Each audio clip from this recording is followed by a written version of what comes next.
ही थी और न ही कोई दिलासा। हैरानी की बात यह थी कि प्राइम मिनिस्टर अटल बिहारी वाजपेयी को हाईजैकिंग की खबर प्लेन हाईजैक होने के करीब 1 घंटे बाद पता चली। कैप्टन शरण हैरान थे कि आखिर ऐसी सिचुएशन में भी एटीसी कोई जवाब क्यों नहीं दे रहा। लेकिन जब कुछ देर तक एटीसी की तरफ से कोई जवाब नहीं आया तो वो आने वाले समय को भाप चुके थे। उन्हें अपना और सभी पैसेंजर्स का फ्यूचर साफ साफ दिख रहा था, जिस कारण वो काफी निराश होकर प्लेन को अभी भी पाकिस्तान की सीमा की ओर ले जाने के लिए मजबूर थे। कुछ देर वेस्ट की ओर प्लेन उड़ाने के बाद कैप्टन शरण ने लाहौर में लैंडिंग के लिए पाकिस्तानी एटीसी से रिक्वेस्ट की, लेकिन उन्होंने कैप्टन की इस रिक्वेस्ट को रिजेक्ट कर दिया। कुछ महीने पहले ही भारत और पाकिस्तान के बीच कारगिल का युद्ध हुआ था, जिसमें भारत ने पाकिस्तान को बुरी तरह शिकस्त दी थी, जिस वजह से इंडिया और पाकिस्तान के संबंध सबसे नाजुक मोड़ पर थे। ऐसे में पाकिस्तान नहीं चाहता था कि किसी भी वजह से शक की सुई उस पर उठे, इसलिए मना करने के साथ पाकिस्तान कैप्टन को धमकी देता है कि अगर इंडियन प्लेन लाहौर में एंटर किया तो प्लेन को शूट कर दिया जाएगा। पाकिस्तान का जवाब कैप्टन शरण को मुश्किल में डाल देता है। उन्हें कोई भी रास्ता नहीं सूझ रहा होता। वो कोशिश करते हैं कि प्लेन इंडिया के ही किसी एयरपोर्ट पर लैंड कर जाए, लेकिन हाईजैकर्स को यह गवारा नहीं था। उन्हें डर था कि ऐसा करने पर उनका बना बनाया प्लान चौपट हो सकता है। कोई डेस्टिनेशन डिसाइड ना होने की वजह से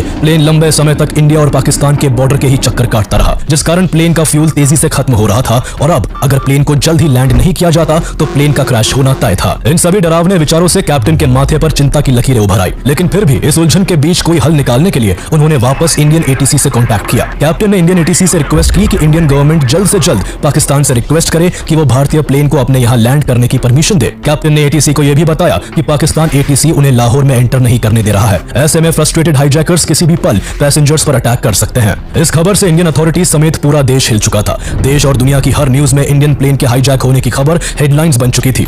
When 5 masked terrorists hijacked Indian Airlines flight IC814, plane that was carrying 11 crew members and 179 passengers. एक तरफ जहां पूरी दुनिया की नजर भारत के इस हाईजैकिंग पर टिकी हुई थी, तो वही अफसोस इस बात का था कि भारत के बहुत से हाई कमांड्स को इस हाईजैकिंग की जानकारी न्यूज चैनल्स के जरिए मिल रही होती है। सीएमजी के इमीडिएट एक्शन न लेने की वजह से पहले ही काफी देर हो चुकी थी, इसलिए इन्फॉर्मेशन मिलते ही इंडियन अथॉरिटीज फौरन हरकत में आ गई। 6:30 बजे इंडियन हाई कमीशन ने पाकिस्तान से प्लेन को लाहौर में लैंड करने की रिक्वेस्ट की, मगर पाकिस्तान ने भारत की इस अपील को खारिज कर दिया। इस तरह इंडियन गवर्नमेंट की कोशिश भी नाकाम रही और अब एक बार फिर प्लेन इंडिया और पाकिस्तान के बॉर्डर पर चक्कर काटने लगा। प्लेन में अब केवल 1 घंटे का ही फ्यूल बचा था, जिसे देखते हुए कैप्टन शरण एक आखिरी प्रयास करते हैं और हाईजैकर को कहते हैं कि प्लेन में जल्दी ही फ्यूल खत्म होने वाला है, जिस कारण प्लेन क्रैश कर सकता है। इसलिए जब तक लाहौर का रास्ता साफ नहीं हो जाता, प्लेन को अमृतसर एयरपोर्ट पर लैंड करके रिफ्यूल कर लेना चाहिए। हाईजैकर्स बिल्कुल नहीं चाहते थे कि उनके द्वारा हाईजैक किया गया इंडियन प्लेन इंडिया के अंदर ही लैंड करे, क्योंकि ऐसा करना उनके लिए अपने पैरों पर कुल्हाड़ी मारने जैसा था। लेकिन प्लेन अपनी डेस्टिनेशन के हिसाब से ज्यादा ट्रैवल कर चुका था, जिस कारण फ्यूल की शॉर्टेज का अनुमान हाईजैकर्स को भी था। कोई और ऑप्शन न होने की वजह से हाईजैकर्स कैप्टन की बात मान गए और ना चाहते हुए भी रिफ्यूलिंग के लिए प्लेन को अमृतसर में